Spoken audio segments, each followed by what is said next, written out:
Welcome to my channel, MG with Pat. So, well, this time I had to, you saw the title. So I'm trying to see how much you lose or win by having the adaptive cruise control while driving on the highway. So that's a request from a viewer.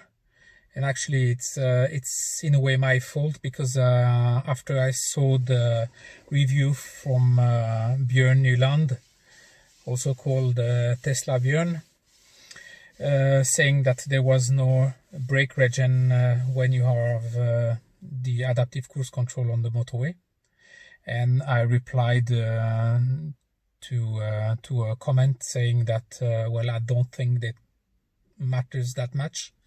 Because I usually, if there is one place I usually avoid braking, it is on the motorway. So I don't see there shouldn't be any much difference. So the one that commented say, well, that's great, but why don't you do the test? So well, I did the test. So I went in a place called Korsegården, which is about 15 kilometers away.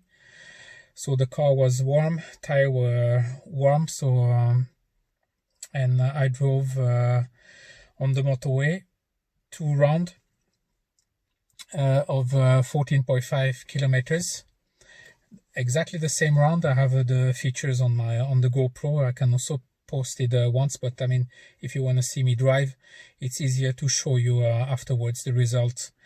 So there was 14.5 kilometers, as said. The first round I took it by just holding 100 kilometers an hour, and the other round I put the adaptive cruise control all the way down on the motorway and up again. And the result is as I expected in a way, but also quite interesting. So I'll show you the 2 pictures, and I'll talk to you a little bit about what I think and about the results.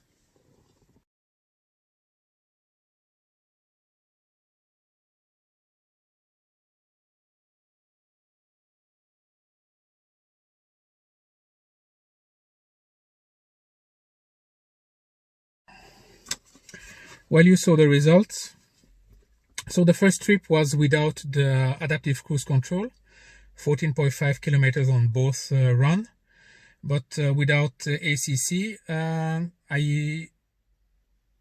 had an average of 77 kilometers an hour, and I used 18.6 kilowatt hours on the 100 kilometers. And with ACC, I had 78 kilometers an hour.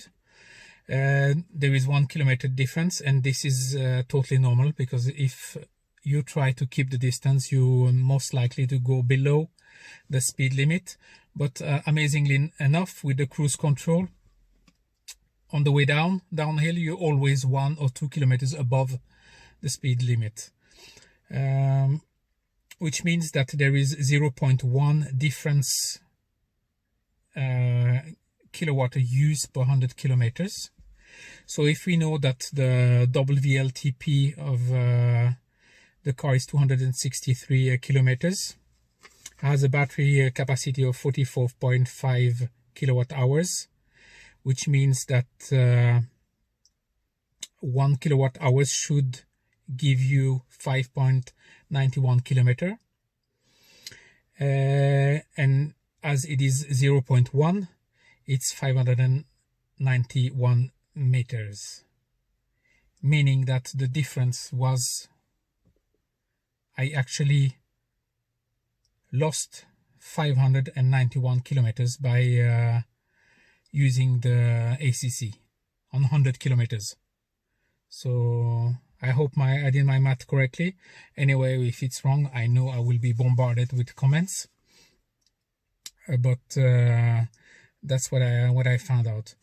So as said, give me some challenge. I'm ready, posted, and I hope to see you next time on a new episode. Have a nice day. Thank you very much. Bye bye.